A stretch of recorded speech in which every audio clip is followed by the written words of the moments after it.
Gopal, fantastic to have you back and thank you for joining us. Gopal, something which you don't focus on but something which is used for valuation benchmark is the interest rates in the world. Given that interest rates in the world are rising, is it time to relook at how we would value companies, because valuation is a function of cash flows, and if interest rates are moving higher, which means future cash flows would be down, and that really applies to some of the growth companies. Do you think growth companies, whether it's internet or whether it's logistics or whether it's IT, they've hit a peak now? Nikunj, good morning. And basically, when I was young, I used to be a photographer and used to carry with me a tripod. I think I need to buy one again, because what I see here is a tripod which has got, in one sense, enormous amount of liquidity as one leg, growth as one leg, and inflation and yields kind of going up and down, creating concern about real interest rates and real yields on equity as well as a third leg. So my camera is a bit unstable right now. I really don't know what we should look at. Therefore, our whole approach right now is, in this area, obviously valuations have gone completely crazy. I mean, I just saw that the market cap is more than the GDP after a long time. And I think our approach in this particular time, especially in the area of tech stocks, is to encourage people to be very patient. I think when you're going after a valuation based, which is driven by growth strategy for investment, typically in a SaaS company of any kind right now, one has to be very, very patient. I think maybe if you're planning 5 years, plan 7. If you're planning 7, plan 8 is what I would say, given where things are going.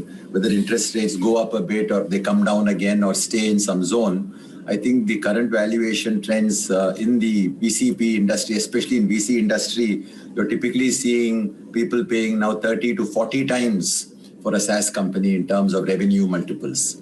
So one has to be more patient, is what I would say as far as tech is concerned. Things are not going to go as fast. There will be a flattening, if I were to take a bet. So Gopal, we've seen a mad rush in the secondary market and in the primary market, and anything which has got to do with tech, AI, or even some of parts has got re-rated. The valuation of Beiju, the valuation of Hedge, globally how P multiples have expanded for a lot of tech companies. Back home, how an Affle and the kind of P multiples it is commanding. So what would you advise to those who are convinced that this decade belongs to all the tech players? What should one do? I'm trying to ask you a generic question, but that's where all the fun and that's where all the action was. Do you think it will fade away? I'll put it this way, right? What is happening in India? Let us look at first in terms of the unlisted space in tech. There is a huge glut of money flowing from mainly hedge funds, whether it's Tiger as a classic example, because it's a well-known animal in this country. You basically see that there is a standard approach where people in a very short time frame are allocating to multiple companies in the tech growth area. So for example, 100 million check with a 500 to 800 million valuation is offered at a very, very high speed. I think the underlying cause of that is this is a hedge fund operating. This is my personal assessment. They are basically not underwriting the same yield as a classical venture capital fund. They are underwriting basically an allocation of 20, 30, 40 such investments. And maybe their net returns to their clients would not be necessarily what an Indian VC fund has to do, which is 20%, north of 20% at the fund level. I suspect these are maybe at much lower levels in terms of even dollar terms. So as a result, I think there is this overvaluation, and I think we have to just make sure as private equity or venture capital allocators, don't over-allocate in this vintage. Allocate to the best assets you can buy. Doesn't matter if you overpay, but allocate judiciously is what I think as a policy I would recommend, because I can only speak as a VCP. I cannot speak from a public market perspective. We must allocate judiciously during this time and not over-allocate. Because what you're seeing as competition is not a classical VC fund. You're seeing more and more Series B, Series C in the hands of hedge funds. Look at the first 2-3 months, Nikunj. I think fundamentally the total investment in VCP in this time frame, if I were to just take a number, it will be approximately about $5 billion, which is pretty much similar to not that different from last year, right? Because the quarter And so it's not there is a lot of money flowing, but the growth for startup allocation is dramatically changed, which is what I think indicates this phenomena. At the same time, Nikunj, one thing I think we should think about is in India, the total listed market for tech is not yet opened. The total tech, as per your own ET publication, talks about 2.5-3% of the market is tech, leaving aside ITES, right? As against 22-23% in China and more so in America. I think we should look to the future and look at the regulatory changes that are coming around us. For example, if you take last week's SEBI meeting, the liberalization of listing rules under the innovator growth platform, whether it is the amount of money to be held by the founders, or whether it is basically how the market, I mean, there are a bunch of rules, let's not get into each one of them. But that is a very, very strong indicator. The AIF1 rules have been relaxed so that AIFs can now, venture capital funds can invest in fintech. The startup nomenclature rules have been changed so that basically the angels and startups of the AIF, of the SEBI regulation, are now aligned with that of the government. PPF, private provident funds, have been permitted to invest in venture capital funds. That's a huge change. To imagine private provident fund can invest in venture capital funds. The government's NIIF has now opened a dedicated PE vertical. So I look at all these regulatory changes and I think about the year or two ahead in terms of the availability of capital. And this capital, I think, is something we should also prepare for. In addition to the short-term burst of tech valuation, I think we should prepare for that. So I see a lot of changes in the environment in terms of regulation. And I see that as a very, very good sign for the next 2-3 years in terms of availability of domestic capital, especially for tech, which I think will define the market very differently from this current rush of foreign funds. Fair point. Gopal, this year a lot of internet companies are going public. One which has gone public yesterday is Nazara. It could be Nykaa very soon. It could be Zomato. It could be Policy Bazaar. So for the first time, Indian investors would get a flavor of startup. Right now you don't have too many startup companies which got created in last decade are available in the public market. How do you think the public market positioning for some of these startups would change? Because the way you value companies in the private domain versus public domain, there is a huge difference in valuation and understanding cash burn and other factors. Excellent question. I think this is the big coming of age here of startups, right? One is fundamentally starting with the acquisition of, say, 1mg or NetMeds or Big Basket by large groups like Tata and Reliance. That's a first, I think, important step you saw where the large corporate world is now beginning to embrace startups. The second is the listing of these same companies that you mentioned. Still, all put together, it's a very small part of the Indian market cap. Maybe 2.28% will become 3.54%. There's a 10x growth ahead. It's going to be a great time for the next 7-8 years in India. And I think this reason I brought up the IGP listing is because so many of the SaaS companies particularly have been domiciled overseas. You were recently seeing, I think, one SPAC acquisition news of various kinds because these startups are domiciled in US. I think that may also reduce and people may prefer to see liquidity that is going to be available in India driving startup listing even in the IGP, leave alone in the main board like Zomato and Policy Bazaar. So I think this is the beginning, Nikunj, beginning of a very long, wonderful ride. It's very transformative. I think the entire public market managers, whether it's PMSs or mutual funds in 5 years' time, will look completely different from what it is today.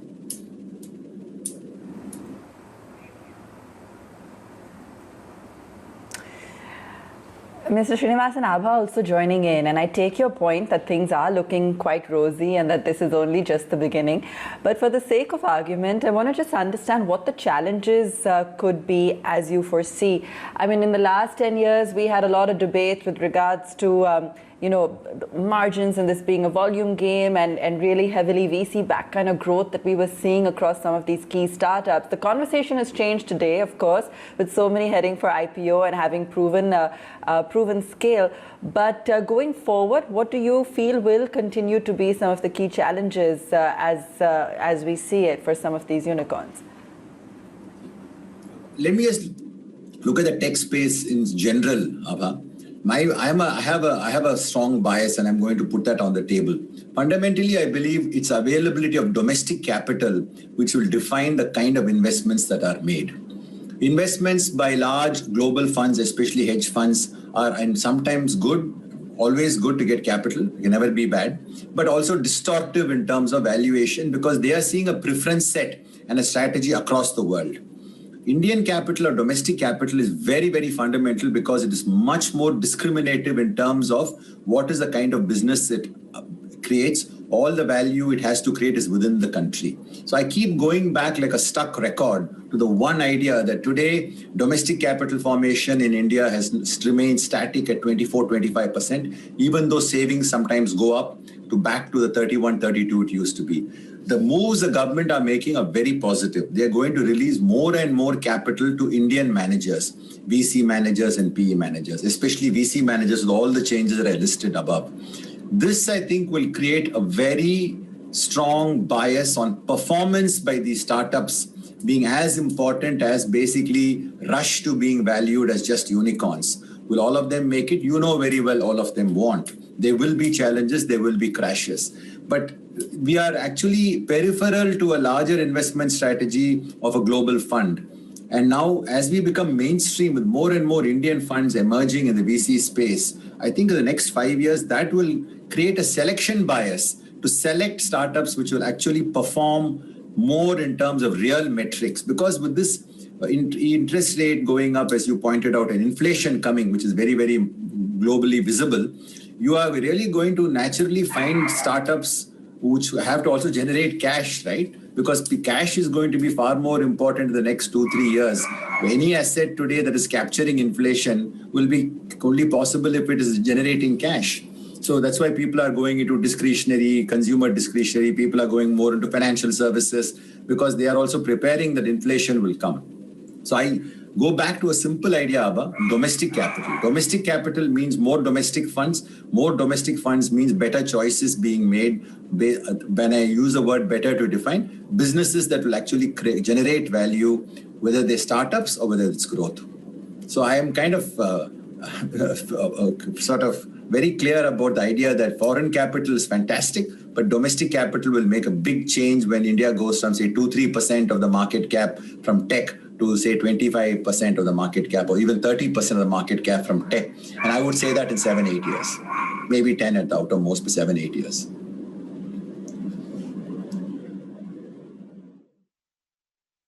Oh, that's a really interesting point.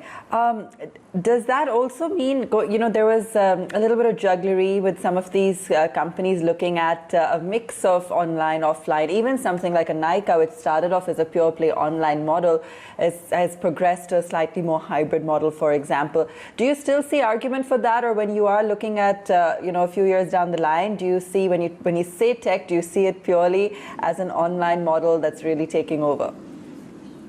I think that, Abba, there are two types of investments most of us are looking at, right? One is basically tech-enabled businesses, which you're pointing out, which in my mind are all going to be only omni-channel. Speaking in a very generalized way, I don't think we'll see very few pure online basis businesses outside things like payment and payment infrastructure, right?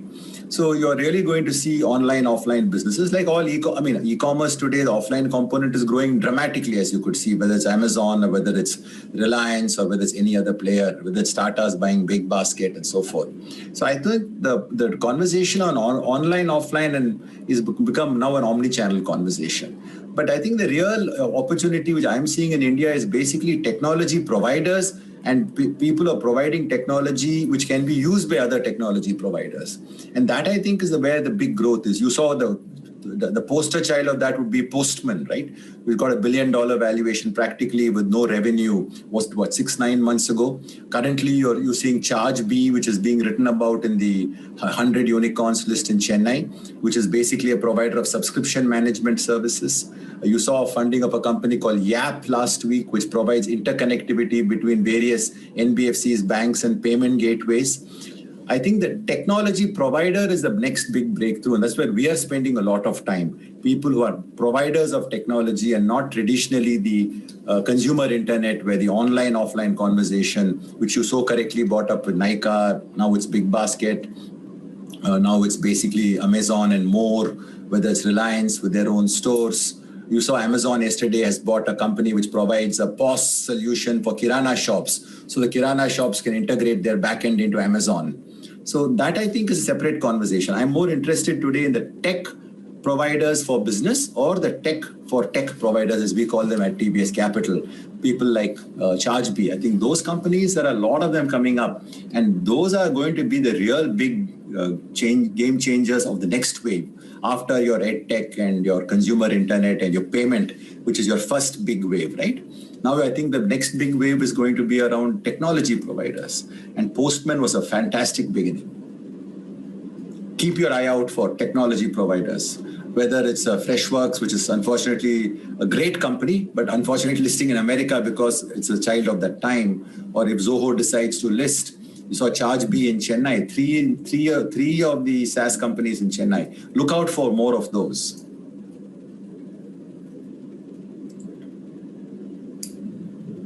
Sure. Just taking a leaf, Gopal, out of what you said, while tech enablers are going to be a win-win from here onwards, and we're definitely keeping our antennas on for that, but has the pandemic also given birth to new kind of businesses? Enablers are the back end, but what's working on the front end? Is there a differentiation between what worked pre-pandemic and what's working now? Honestly, I think the COVID impact, other than mass levels of digitization, acceleration, and a huge phenomenal government reform program, which is so visible, I'm not sure if you look in a 3-year window that is going to fundamentally do anything other than accelerate change. Abha, that is my personal opinion from what I see. So you see a lot more SaaS businesses delivering, like you saw in the retail space. And therefore, because there are more SaaS businesses, you see more technology providers for those SaaS businesses. I took the example of Yap and ChargeBee. There is another one called Setu. There is Decentro. All of these are basically providing technology for these SaaS companies to run their businesses.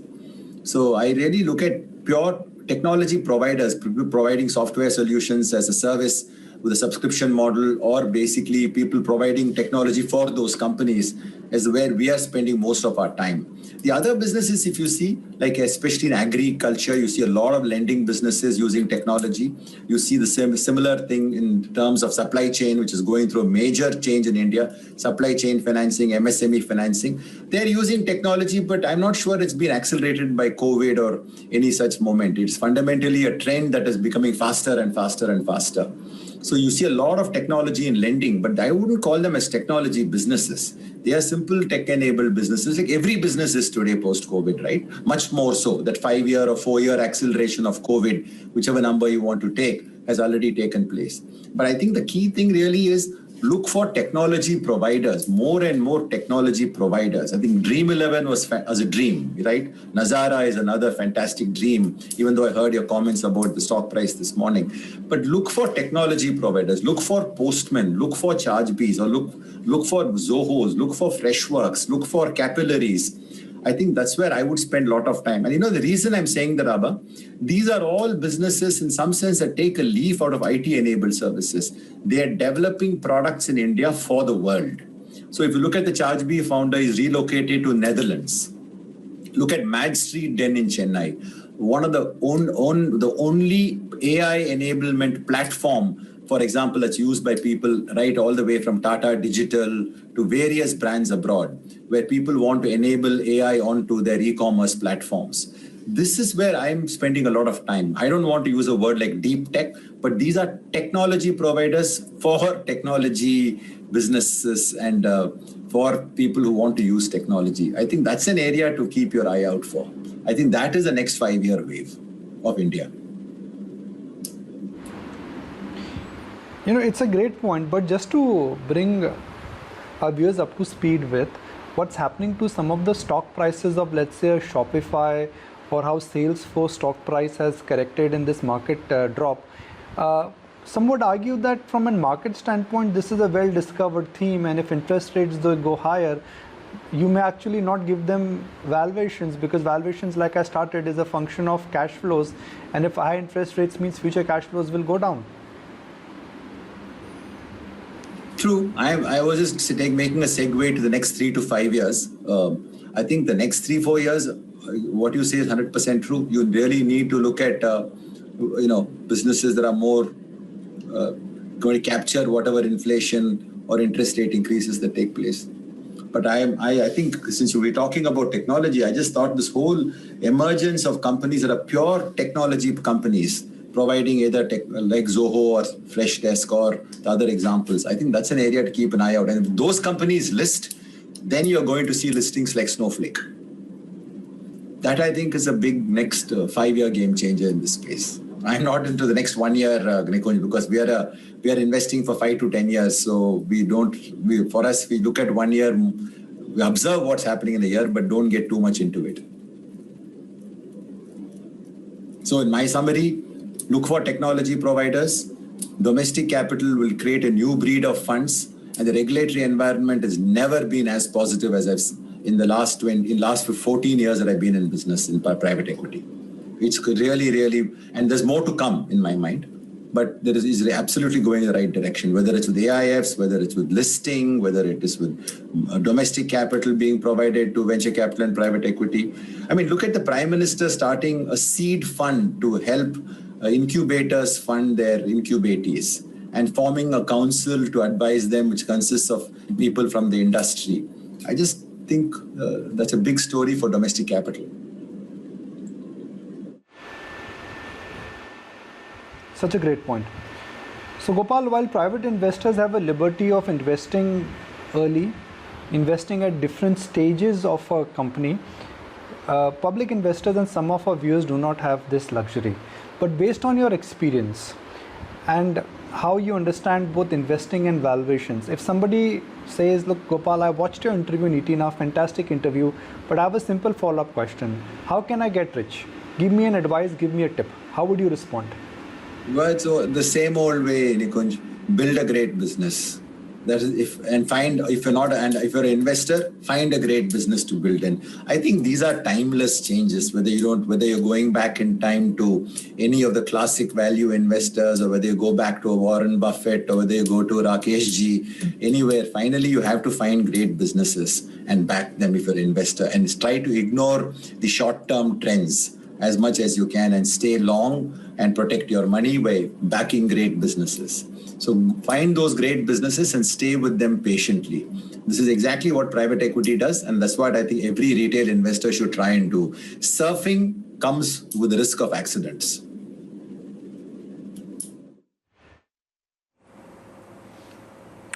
Gopal, do you think that India can actually climb the tech curve and get to a point where we see actual AI like what we see coming out of China, or even super sophisticated encryption, for example, like we see coming out of Israel?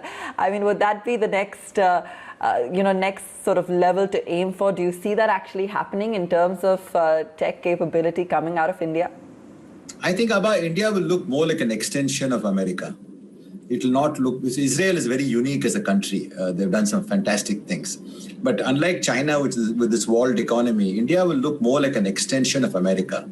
It will look like basically the kind of companies that are coming out of America. That's why I gave the example of Snowflake as it's a very simple example that all of us understand, right? It is really changing the way data is used and interchanged across data providers across the world.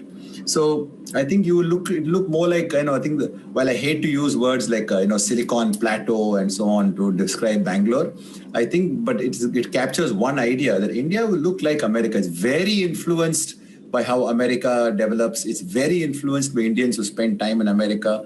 It's very influenced by Indians who live in America. Look at the number of SPACs that are now being raised by Indians, including Indians from here in America, to buy companies in India, right?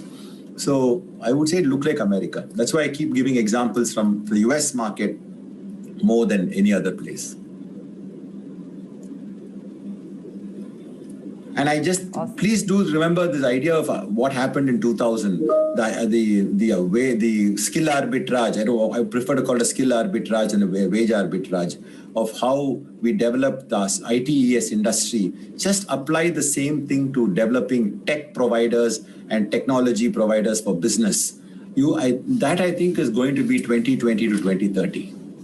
And that's where, in fact, in our fund, we want to try and invest 20-30% of our money in just trying to look at tech providers. And the example of a Mad Street Den in Chennai, take a close look at that company. It's very small. Maybe it's a 200 crore type of ARR. But look at what they're doing. Look at their blocks platform. If you look at, somebody going to a web store to buy a product, they can fundamentally, they're buying a certain set of dresses, it'll immediately suggest other clothes for them based upon the visual look and feel of the clothes that they're buying using AI.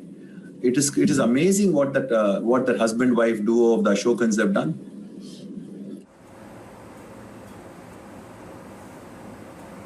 Fabulous. So good chatting with you, Gopal, and I wish we could continue this conversation, but maybe we'll take it offline. Thanks so much for joining us this morning here on The Market. I'm interested. Thank you.